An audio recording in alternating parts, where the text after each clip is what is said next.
Hey, deserving listeners, it's time for me to react to your comments from my videos from last week. Let's get to it. Love is Blind, Nick and Danielle videos. Someone named Danielle on YouTube says, when I was 14 years old, my mom told me that I looked wide in my comfy, slouchy track pants.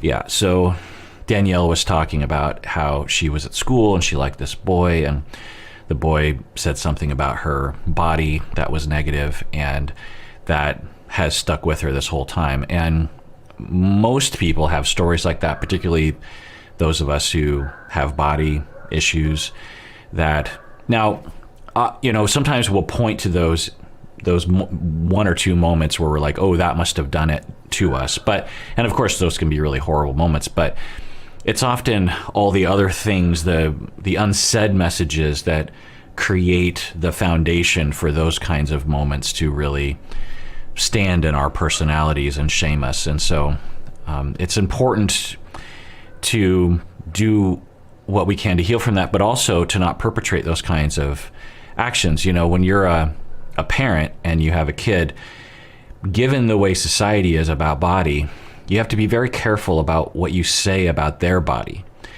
and about how they feel about themselves. You know, to say to a child like, oh, you look so fat and cute, or something like that. It's hard to know how they're going to receive that. Some kids will be fine with that, but some kids, given the way society is, I mean, it might not be negative to you, but given the way society is, it might really be a dagger into their personality. And it's unfortunate that we have to do that in our society, but it is what it is, because there's a very narrow range for all genders as to what bodies are acceptable and what are not. And you don't have to look very far for this. I mean, just take a moment to think about the different TV shows or movies that you like, and think about the body shapes that are represented in those movies and TV shows. And I don't know what you're watching, but you know, just a survey of the sort of shows that are out there. The body shapes are very particular. They represent some people, but not most people. And most people are not represented. And when we do this because the people who make these shows, I mean, I'm not saying anything that's genius, but just to sort of lay it out, is that, you know, the TV shows that know that we as a culture have preference for some body shapes, a very narrow, like 1 or 2% of the human population and their bodies, and we shame everyone else. And then they create these shows that represent those people, because they know that if you have regular looking people or a representational, you know, distribution of human bodies, that the show literally will not be successful and you won't make money. And then it has a feedback loop where we're looking at what the marketers think we want to see, and then it further reinforces this idea that only some bodies and faces and skin colors and sexual orientations and other kinds of things are considered to be normal and okay, and everything outside of that is abnormal or disgusting or something like that. And so we have a problem, and I feel like it's just getting worse in our society. I'm old enough now to feel like we're not getting better when it comes to body shame. We're not, I mean, there are some movements, of course, which are good, but in terms of like mainstream culture in America, I feel like we're getting further and further into difficult areas. Anyway, Turtle says, I feel so sad for Danielle. In almost every episode, you see her struggling with her insecurities. I noticed Nick would always get super defensive right away, even in moments where Danielle seemed pretty differentiated when explaining her feelings to him. I get that he felt attacked, but it didn't seem like there was a lot of effort to sympathize, listen, or communicate with her. In the end, it seems like both Danielle and Nick are placing the majority of the blame on her. I'm not sure how the show is going to end, but I hope she's okay. Yeah, Turtle, I agree. I've watched ahead as well. I just haven't posted those episodes yet, but later on, it starts to we start to see how Nick's issues are present as well. And, we'll just have to wait for that. And I, too, Turtle, am worried about both of them, really. Sherilyn says, as a counselor, it's interesting to see how people have only seen Danielle's issues as a problem. Her issues are clear, but what's concerning is that people don't realize that Nick chose her for that very reason, for her insecurities and vulnerability. Her insecurities are what makes him feel somewhat more secure in himself and the relationship. Nick is the perfect example of a guy who hides his insecurities by dating women who have more issues than he has. That way, all his issues get masked. Yeah, Sherilyn, I appreciate that and agree. And I started to get into that once, and I'm guessing, Sherilyn, you have well watched up until this point. Episode 9, I believe, is up until this point. This episode will air, I think, on Sunday after the rest of the episodes have been posted, but I haven't seen, they haven't been posted. Or they were posted today or last night. I just haven't had a chance to watch. Anyway. Shane episodes. Kosavare says, hi, Dr. Hana. My best friend got me a cameo from you for my birthday, and I ugly cried in the restaurant as I listened to your pep talk. Thank you so much, and I'll send you my articles as you asked. Yeah, so cameo bit has been interesting because and then I like it when you comment or email me or something, because it gives this, I always want to feel like this is a conversation and that this is a relationship between all of us. We're all in this together. And when the cameo is just another, this is one way, right, where I react to your I do the thing, you comment, I react to it, you comment. It's a conversation. Because cameo provides another kind of venue for that, really. And I always say this, but I'll just say it again now, is that if I don't want to just be sitting, I've been doing this podcast for 14 years, and there have been times, particularly in the beginning, when it just felt like I was all alone in my office talking into my microphone, and there was an idea that people were listening, but it just didn't feel real to me. And so and I always wanted to feel like it was I'm a professor, so when I teach, the students are right there. In fact, teaching over Zoom, I don't like that because it doesn't feel as real as when the students are right there and we can have a back and forth.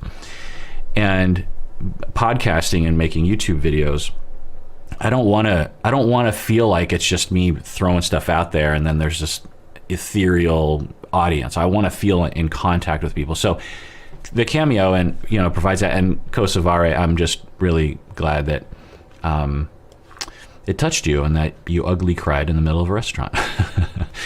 Jashel says, Shane definitely is coming across like the kind of guy that would emotionally cheat on his partner even without even recognizing that emotional cheating is a thing. Yeah, I mean, the way that Shane exhibited himself in the beginning of the pods when he was flirting with Shayna, it certainly seemed like that, where he was committed to someone, but he still liked to flirt.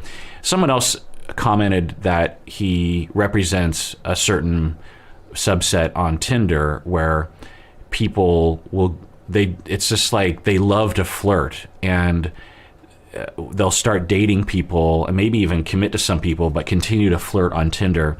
And they're not really wanting to pursue those other relationships beyond the flirting, but they just love it so much and they're confused as to the violation that is to the person you're committed to. And yeah, I mean, that's before Tinder, that's been a problem too, but maybe with Tinder it makes it more easy, or social media, it makes it more easy for people with developing moral compasses, if you will, might be susceptible to that. Shayna, Love is Blind. Megan says, oh my God, thank you. Your explanation of what happens in childhood that causes us to have these reactions makes so much sense. I finally feel validated. Your video made me feel sane. Oh, well, I'm glad, Megan. That's you deserve that. The Miss Kiss episode where Shayna kisses Kyle or Kyle kisses Shayna and Shayna's like, Maitri says, my question is that since Shane seems to be so wrapped up in whether he's receiving approval or not, Can he actually recognize intimate conversation, i.e. conversations in which there are shared vulnerabilities, or does the fact that they are giving him attention suffice as intimacy? Right. So there's this ongoing question, and I'm hoping that in the final few episodes of Love is Blind we'll get some more data along these lines, is what's going on with Shane, because there are times when in the beginning I was just like, ew. But then towards the middle I was like, oh, okay, he's a regular person who has insecurities, but he's got them mostly under control. Then we saw him at the baseball game. I actually didn't comment on this because it just didn't seem relevant, but while I'm here, I'll say that what I'll say about the baseball scene was, so they're on a bachelor party, and they go to Wrigley Field, I believe, in Chicago, and they are hitting balls from a pitcher, and it's just like practice hitting in a real stadium. And Sal gets up there and says, I haven't swung a bat since I was a child, so I'm sure or since T-ball or something, so I'm pretty sure this is going to go bad. Sal proceeds to poke it like it looked like a very athletic, talented swing that he had. He's just a naturally coordinated dude. And then Shane gets up there to the plate, and it seemed as though he was bragging before he even got at the plate. He was talking about how he played in college or something. And so all expectations were on Shane to do really well. And if I were to enter his brain, because as a former jock myself, I've been in that position where everyone looks at you and it's like, well, you're an actual blank player, and so therefore you should be really good. And it's a lot of pressure. And one thing about batting is that when you get in your head, similar to golf, all bets are up. You're going to screw it up. You have to be in the zone. And you also have to have been practiced. And there's a good chance that Shane hasn't hit the ball. My point is that Shane proceeds to strike out. He doesn't hit a ball at all. And they have limited pitches because they have limited time because there's a bunch of guys there. And so he takes, I don't know, maybe 5 pitches or something and just and doesn't hit a single ball, not even a foul ball or anything. And I noticed with this, I don't know if this is interesting to you, but I noticed with this swing that he was trying to kill it. You could tell that he wanted to hit a home run. He didn't want to just poke it. He wanted to hit it out of the park. And of course, that makes a lot of sense. If you're a ball player, you're in Wrigley Field, you're in front of all these people, you're on international television. It's like, here's my chance. I'm going to hit a home run. And I don't care if I take a couple strikes, but I want to hit one out of the park. No one else has done that. A couple other guys got close. I know I can do it. I've done it before. And you could tell his swing, so if the ball is coming in like this, you generally want to have your swing level with the ball. It makes it much more likely you're going to hit. And it also, the physics of it will actually make it go further. But when you're in your head and you're trying to hit it out of the park, there's this tendency to dip your shoulder and you want to scoop the ball. And so the ball would be coming like this and you're trying to hit it's much harder to hit a ball like that because the ball is coming in like this. And, because instead of just like, it's sort of like with tennis, right? With tennis, the ball's coming like this, and you want the racket to hit, you don't want the racket to hit it because you can miss, whereas if you just like this, you'll hit it, you might be a little off, you might shank it, but at least you'll hit it. You don't just want to completely whiff. And so I saw with Shane, he was dipping and also just putting all of his might and his arms into it instead of just letting the bat do the physics. And he struck out, and I was watching him. I was like, because I actually in baseball went through a phase where I was a big kid, and so I could just with leverage I could hit the ball a lot further than kids my age. And I get up to the plate, pitch 1 of the season, and I hit a home run. I was just like, I didn't even just first pitch across, just bat and home run. Run the bases, and it's just like, yeah, and I'm like, yeah, I'm the big guy on the team, and I, cream the ball, and I'm the best. And then I proceeded to get into my head where I'm like, okay, well, I'm the home run hitter, I'm the big hitter, so I had this huge expectation. And then when I would go to the plate, all my teammates are like, Kirk's gonna hit it out of the park, and I had this reputation in the league where people, the coach would be like, get back, heavy hitter, get back. And it just gets in your head where you're like, what if I don't hit it? And then also, what if I just hit a base hit? What if I just plop it behind the second baseman? I got to hit it out of the park. And so I started dipping my shoulder, and I started trying to scoop it, and I turned my head. It's just like you're really trying to. And I could see Shane doing that. And I was like, oh, Shane, stop it. Like, just poke it. Like, stop trying to show off. Like, you're going to strike out. And he did. And I felt bad for him, and I felt his pain, and I can relate. If I were in his shoes, and even if I hadn't bragged about being a baseball player prior to getting up to the plate, I would have acted like I was cool. I'd be like, yeah, whatever, it's cool. But I would have just been terribly ashamed, just like, God damn it, like, I'm a baseball player, I'm supposed to be better than that.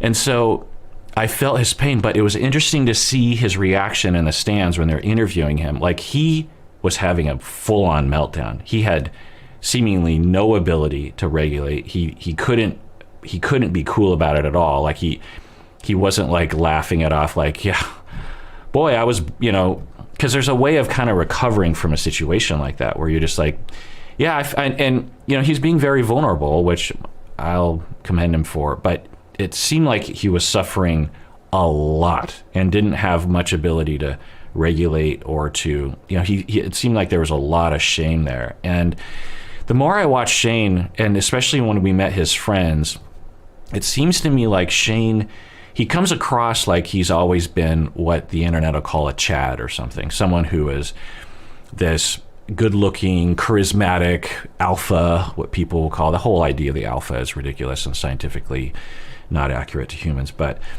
what the internet will call like the large and in charge, confident, all the women like him, all the parents like him, that kind of thing. But I think actually for him growing up, he was the opposite of that. I think there's some pretty good indications, him talking like I'm a tool and this kind of thing, that he was a nerd, that he was actually one of the rejects, if you will, or at least in that direction. And probably throughout his life growing up, I don't know, this is a lot of speculation, felt like he wasn't very cool, he wasn't very likable, and might have leaned into that a little bit with some of his obnoxiousness. And so I wonder if something was touched in him when he bragged and then whiffed and then felt ashamed. I wonder if there's some deep insecurity around rejection. And so Maitri, for your question is, is he, because he'll talk about how he wants compliments, and is that just him being differentiated, because all of us want compliments, or is he so insecure that he needs praise and he just interprets praise as intimacy, as you're saying, or is it just does he actually feel a mature back and forth intimacy and he just advocates for his needs? I don't know. Maybe we'll find out. So that's 5 minutes that you'll never get back that I talked about baseball.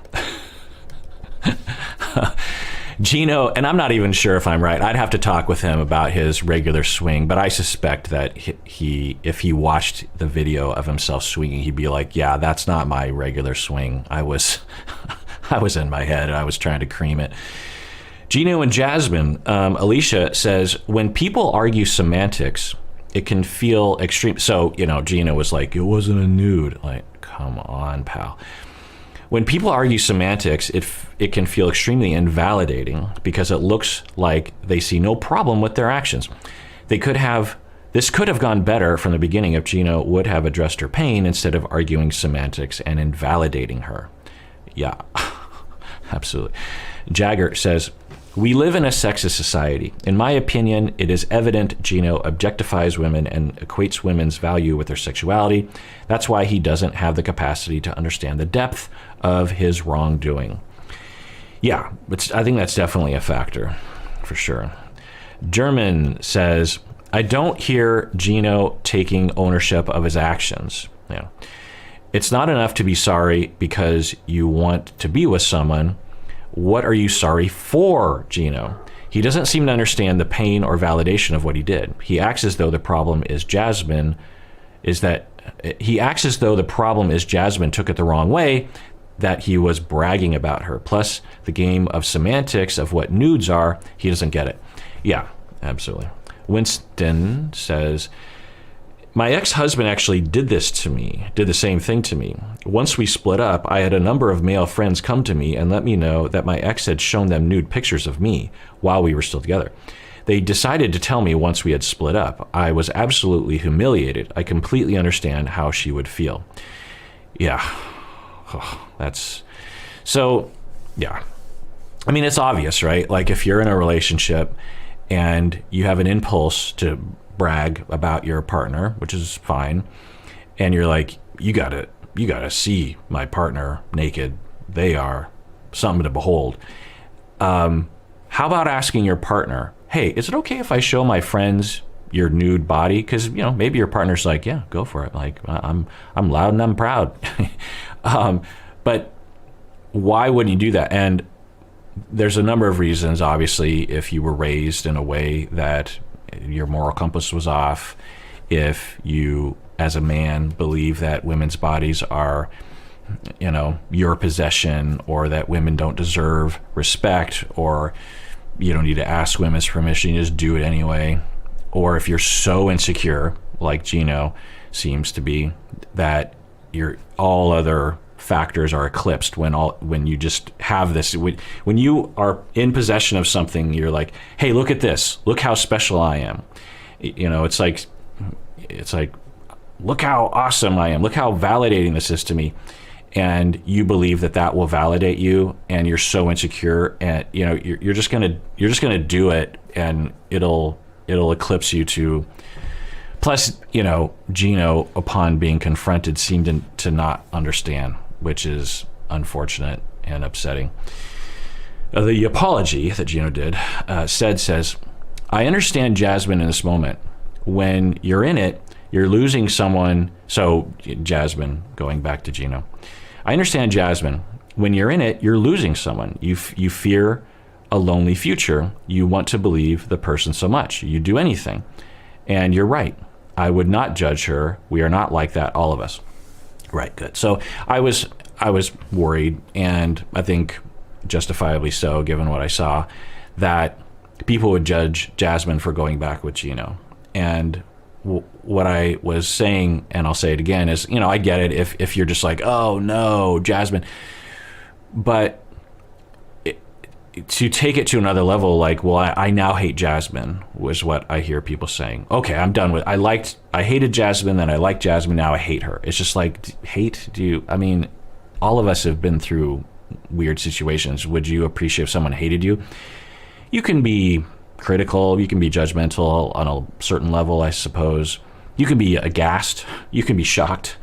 But to hate someone or to judge them as if they're, stupid or idiotic or something. Look, when you love someone and you're into them, you should try to forgive them if you can, under a lot of circumstances. I don't know if this is the right thing to do for Jasmine or not, but, I could see it working out. I could see Gino and Jasmine having some minor issues as time goes forward, but, I could see them being relatively happy. And that's the question, is Jasmine, by accepting him back, is she, idiotically accepting abuse back into her life? I don't know. I maybe I wouldn't be surprised, but I also could see it being okay. So I don't know. But at the very least, when you fall in love, you fall in love, and I think she's genuinely in love, and so she's going to give it another chance, and let's just hope the best for them. Danielle and Muhammad, SB says, good old SB says, Dr. Honda, could you model how Muhammad could have handled this conflict to make their conversation worthwhile, or at least somewhat constructive? I find it very hard to get a resolution with people who are interrupting and have always made up their minds. I tend to just let it go instead, but it would be helpful to have an idea how to de-escalate when someone already hates you. Yeah, so, I'll model how to talk to Danielle kind of in general, not necessarily in the moment that you're referring to, SB, but one thing, you know, you could say to Danielle when she's escalating, like say when she was essentially stalking him and she had the notebook, okay? And Muhammad could turn around and say, Danielle, so the first thing I'll say is what you're saying, SB, is, you know, how do you de-escalate? You can't guarantee that you can de-escalate someone. When someone is like that, it's kind of a no-win situation, because in order to make it successful or relatively less damaging, you kind of have to swallow your pride, because they could be saying some really nasty things at you and being unfair, and it would justify you rejecting them or getting defensive. But if you're going to get out of it relatively unscathed, often it involves you just putting aside your own pride and your own self-esteem or something. So, I mean, I shouldn't say self-esteem, but, you know, your own pride and fairness. You have to kind of put aside fairness. So the best case scenario, you're not going to win entirely. You know, no one's going to win, because they're choosing to inject all this undifferentiation and rage and aggression, unfairness, that there's no way to level the playing field to make everyone feel satisfied. But anyway, so that's one. Number two is the mindset that I find helpful is to imagine them as children, and not like to belittle the other person, but to see the inner child in people. So the first time that this happened to me, I'll talk about, because I think it might help, is that I was a young therapist in my 20s, and I was riding the bus, and I was getting off of the bus, and the bus driver just started yelling at me about something. And to this day, I have no idea. I can't imagine what I could have done, because I just was quietly,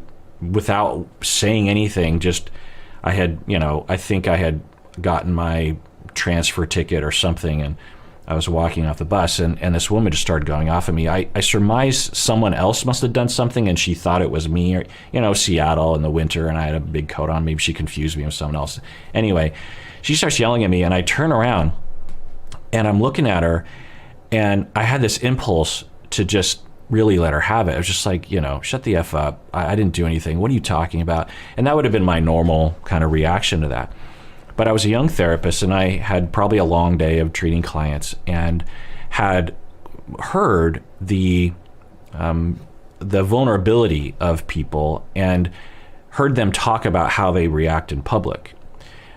Like, I once had a client who was a therapist, actually, who talked about how in public he was triggered and he just went off on someone. And even in session, he wasn't aware of his unfairness in the moment. And I'm listening to him just like, whoa, you were very unfair to someone in that moment. And you don't even see it. So we got to add that to the agenda. And so in that moment, I wanted to let her have it. But then I had this click in my head of just like, if she were in therapy and she were talking to a therapist, she would probably be revealing what's underneath all that, and I would actually understand it. I wouldn't say it was justified to yell at this bus passenger, but I would understand how she got there.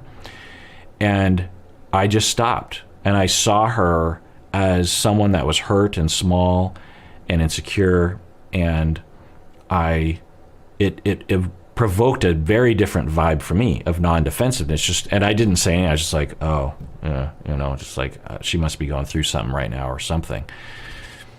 And I didn't take it personally.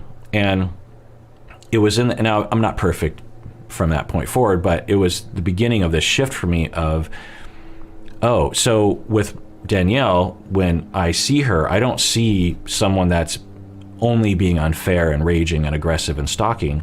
I see someone that is in a very obviously coming from a childish inner child place, very insecure and terrified and upset, and just, you know, unbridled childish rage. And so that helps, because when you see that, it just provokes a different vibe from you, and it makes it so you don't take it personally. It's actually probably a more accurate conceptualization.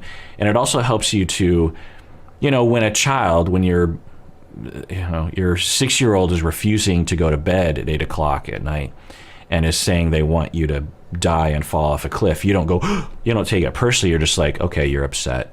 You're a child. You're 6. You're going to say stuff, And we never grow out of that potential behavior and that potential space. And so you're looking at Danielle, and you're just like, okay, she's going through something right now. She's being unfair, and she's not making really much sense, but she's suffering, and she's not really in control of her behavior at this point. So that helps to kind of see that. The next thing is to try to repeat or try to understand what they're saying, because a lot of people are escalating because they feel like you're not understanding what they're saying. And so they feel like they have to yell and scream to be understood.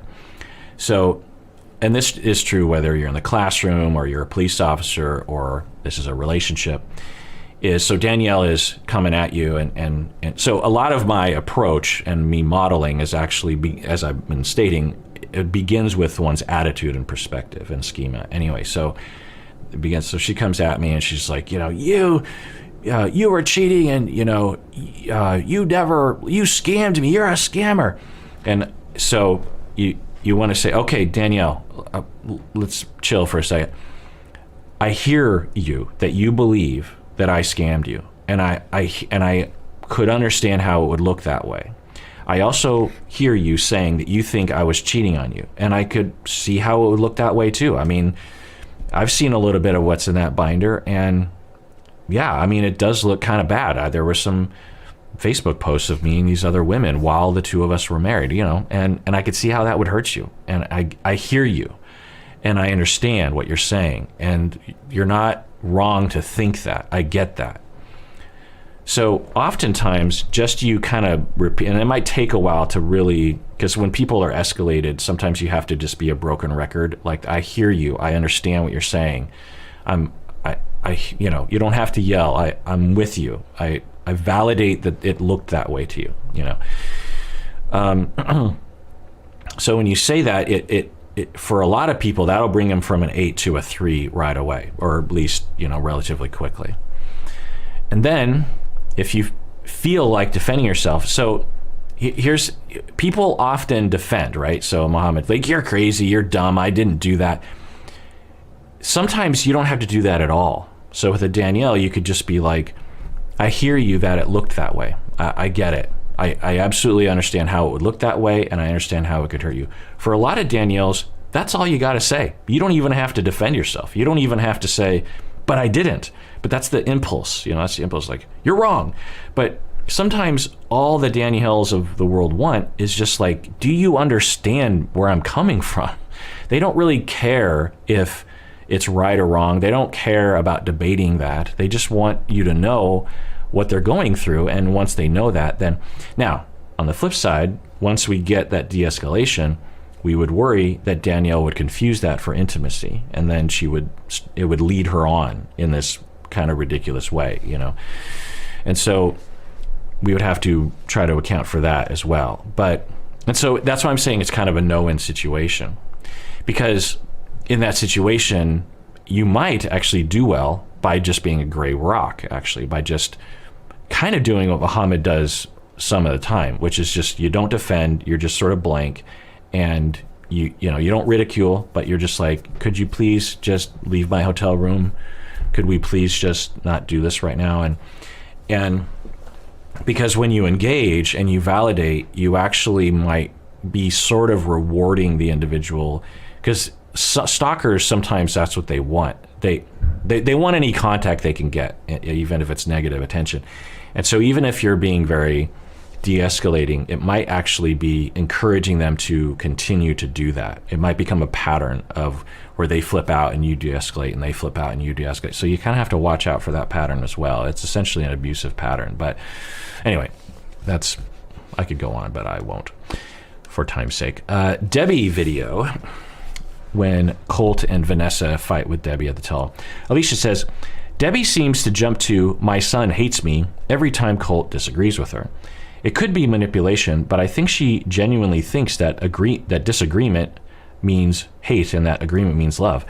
I can only imagine how much pressure Colt has felt through his life to please Debbie or watch her fall off of a cliff of shame and self-loathing. Yeah, agreed, Alicia. The video about Jack Wright and Sienna May. Anonymous annual patron emailed in at the website and said, I saw the video posted about Jack Wright and Sienna May sexual assault allegations. What you said about people being unable to say no in the moment, I want to thank you for normalizing that. You must get so many of these emails, so I don't know if you are even going to come across my letter. Well, anonymous annual patron, I absolutely do read all the emails, and so I'm glad that you felt normalized about the experience of not being able to say no. Yeah, this is something that I guess society is still kind of reckoning with, this notion that during date situations where there are assaults, that almost all the time victims, at least initially, will not say no for a variety of reasons. Even though they want to say no, they definitely want, and they're definitely giving signals of no. There's all sorts of pressures, and perpetrators will, put pressure. Society puts pressure, and particularly on boys, right? So this is why we have to help people to be able to say no, which we don't do well enough. We do some, but we also need to work with potential perpetrators, of which many people, in fact, you could argue everyone is a potential perpetrator. And so we need to talk with everyone about how to make sure that consent is actually happening. So anyway, Lorraine, good old Lorraine says, Jack will never know how many people he is helping by speaking out about this. I believe every word he said and can't imagine how much courage it took him for him to go public like this. Thank you, Jack, and thank you, Dr. Hanna, for bringing Jack's message to so many others. Yeah, he's a very brave person. It would have been so much easier just to sweep it under the rug. And so, yeah, you just can't imagine how many people he's helped by coming forward like this. It's really great. Becky says, as someone who works with sexual abuse survivors, hearing Jack's story is so heartbreaking because it's so common. Male survivors need so much more help. Yeah, I mean, we need to help all survivors, but we have a lot of work ahead. We have like 100 more years of trying to change our culture regarding sexual abuse survivors for women. But when it comes to boys and men, it's like we're 50 years behind. So we're like in the 60s when it comes to our attitudes and our awareness of male survivors. Bug says, years ago, I was on a date with a man and he made a joke about men being assaulted. When I didn't laugh at the joke and told him that this is a serious topic, regardless of gender, he started to tear up. He then told me about what happened to him when he was in basic military service. He later apologized about the joke and told me that I was the first person who didn't laugh at him and also didn't shame him. Society needs to stop behaving as if men can't be victims. Yeah, that's an amazing story, Bug. So you're on a date with a man and he makes a casual jokes about men being assaulted, and then you're just like, well, that's not a funny joke. And you started to talk about it, and then he starts to cry, revealing that he was a victim, which really illuminates the jokes, perhaps, for a lot of people.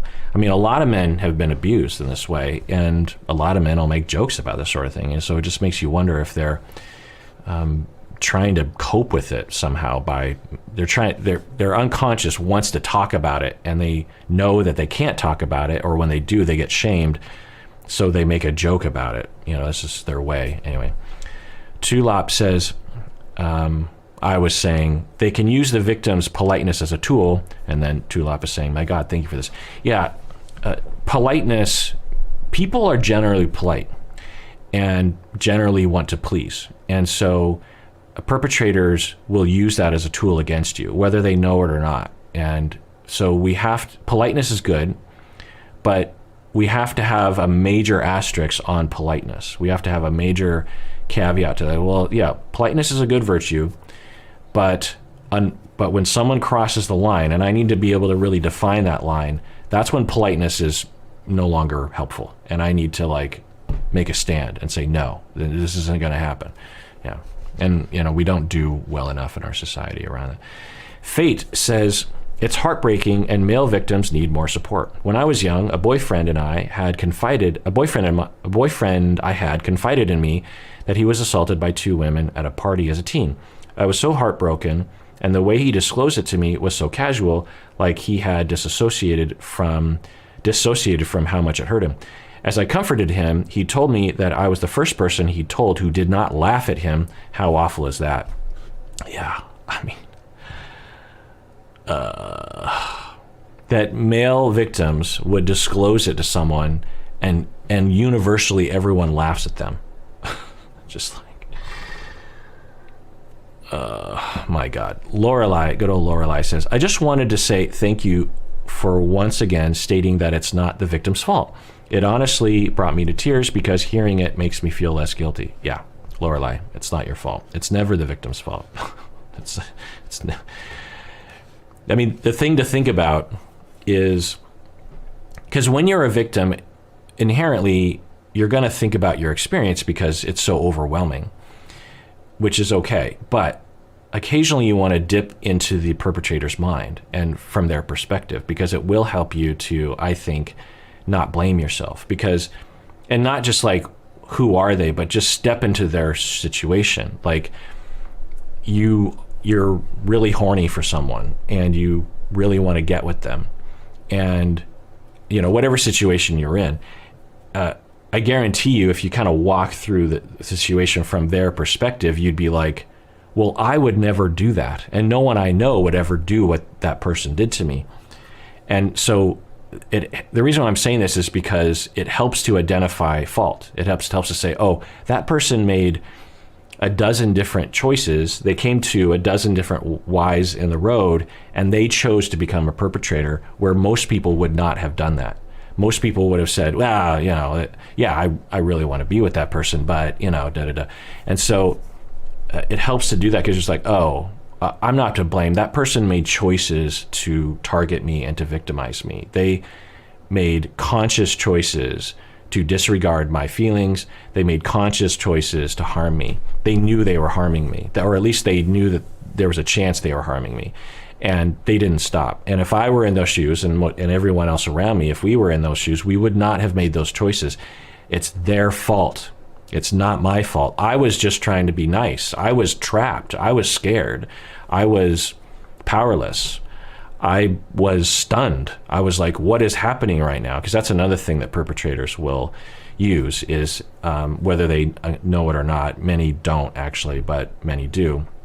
That victims will just, there's, what's happening right now? Because it's such a weird situation. You're just like, what if, and because I'll give a non-sexual assault story that I was walking into a convenience store near my house, and this guy, just big guy, hauls off and punches me in the shoulder as hard as he could. I've never been hit this hard in my life. It was, I don't know if this guy was a boxer in his previous life. I mean, he got all of his hips into it, and just, so I was walking into a convenience store and he was walking out, and he just went boom, and it was so painful, and I just looked at him. So I'd never talked with him before, didn't know him. He was just some random guy on the street. Hits me super hard, and I was like, oh. And I just looked at him, and then he just went on his way. And then I just walked into the store and bought my stuff. And then like 5 minutes later, I thought, what the hell was that?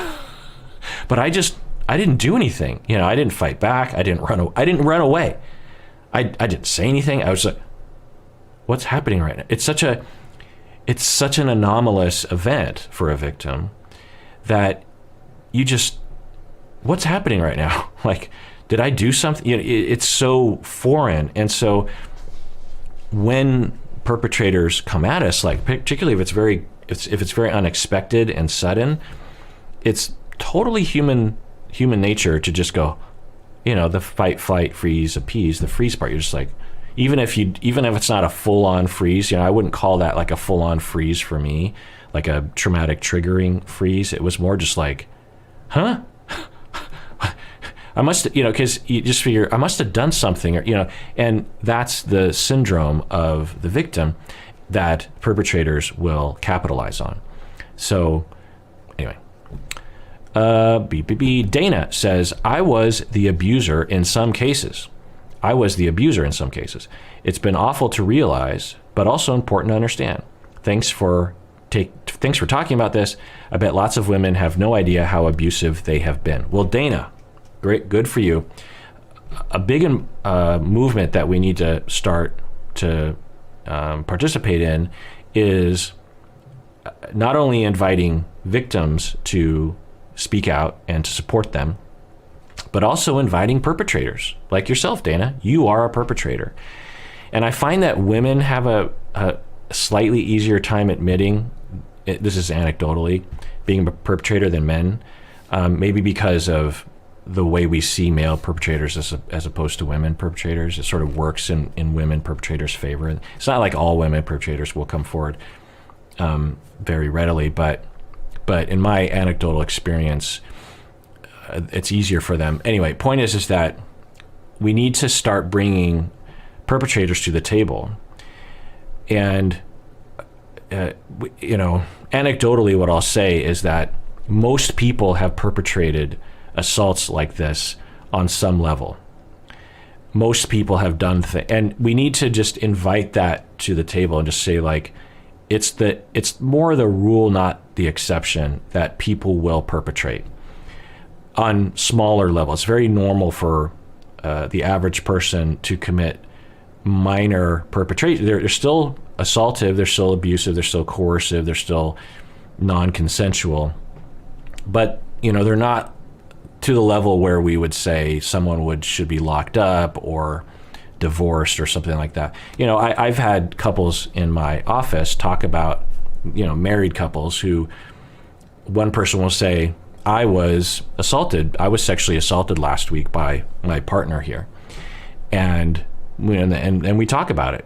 And like, it'll be, just as an example, they will have been in a fight early in the day maybe, and then they say, hey, let's roll around, and they know that some rough stuff is okay and consensual. They've done that before, but one person gets maybe a little too rough and seems angry and seems rageful to the victim, and then just freezes. The victim just says, okay, I'm just going to let this happen.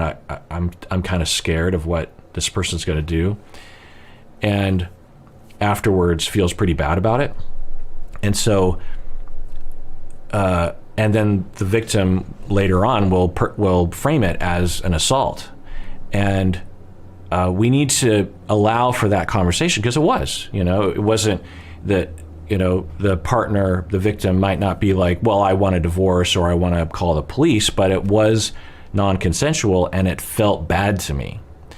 And we need to allow for those kind of conversations. So when Dana steps forward and says, I was the abuser in some cases, I'm now looking back as a woman and saying, I've done things like Sienna, and that was not okay. We need to allow for that, because we need to add it all to the conversation. All of us have been unfair in a variety of ways, including this. And if we're going to reduce it, then we have to allow perpetrators to come forward and to say, I've done that. Oh my God, I'm so sorry. Because in today's climate, it's rational for Sienna to want to completely deny everything, even though there might be some acknowledgement in her heart, because she knows that society will absolutely cancel her if it's found to be true, and that all of her fans will run to the hills if she admits, if Sienna would be like, oh my God, looking back, yeah, I did that. I mean, it's a little different than the way Jack was talking about it, but he's basically telling what happened, and that was awful. Even if she said something like that, I'm guessing that she would be canceled and that her career would be over and that her friends would flee her. She'd be alone and sad and careerless and all that kind of stuff. And so anyway, we need to allow for people to come forward. It doesn't mean we need to like be, loving and open arms, but we could be. And that's my attitude. When perpetrators come forward to me, I do give them love. I do believe love is the answer to these situations. I do believe that when the Danas of the world come forward, that at least for me, it is open arms. It is forgiveness. It is, let's talk about it. I'm not going to forget it, and I'm going to add it to my conceptualization of you, but I do forgive if you want, if you say you're sorry to me, and I do love you, and I do want to change this. And I've treated perpetrators, and that's my attitude towards them. Let's try to move forward into the future. Let's try to help these people. Anyway, so you don't have to have that reaction if you don't want to, but anyway, so good for you, Dana, for actually being extremely brave for, making that comment. It's great. I'm sorry that you victimized people, and I hope that you can do what you can to apologize to those people.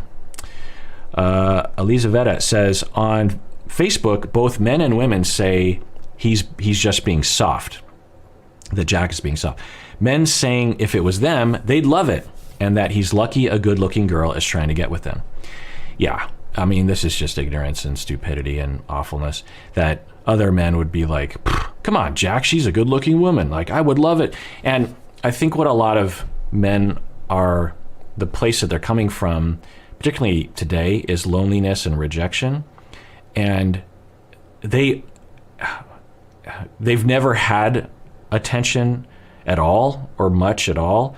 And so they don't have this ability to be like, well, I want attention and I'm desperate for attention and companionship, but some attention and companionship might actually be bad. They might literally have never experienced that. And that's one of the things that makes it harder for men to understand, is because on average they are assaulted less often in a variety of ways. Women are assaulted in all the ways much more often than men are. And so it's harder for men to understand the experience of it. And so I don't fault them for not having an experience to understand, but yeah, I mean, it's just so stupid. It's like, do you not understand? Like, it doesn't matter how good, if someone comes up to you and if a super beautiful woman comes up to you and shoots you in the head, are you like, yay? No. It's the same when it comes to coercive actions towards you, that it doesn't feel good. It doesn't matter how attractive someone is, that when they are forcing themselves on you and treating you like a piece of garbage and not listening to you and disrespecting you, almost like they like that, they liked to disrespect you, it doesn't matter how attractive that person is, you understand? Like, it's, anyway, but we have a long way to go to educate people on you. Megan says, good old Megan says, Dr. Honda, have you reviewed her multiple non-apology videos? I have not. Send them to me. I will look them over. Super Bowl halftime and lesbian divorce episode with Rebecca. Audrey says, as a lesbian who loves going to so we were talking about Rebecca going to a lot of estate sales. As a lesbian who goes to estate sales with her wife, I feel seen. This is the pinnacle of representation for me. Thank you, Rebecca. Yeah. Yeah. All right. Well, that does it for that. And let me know what you think in the comments, as always. And everyone out there, please take care of yourself, because you deserve it. You really, really do.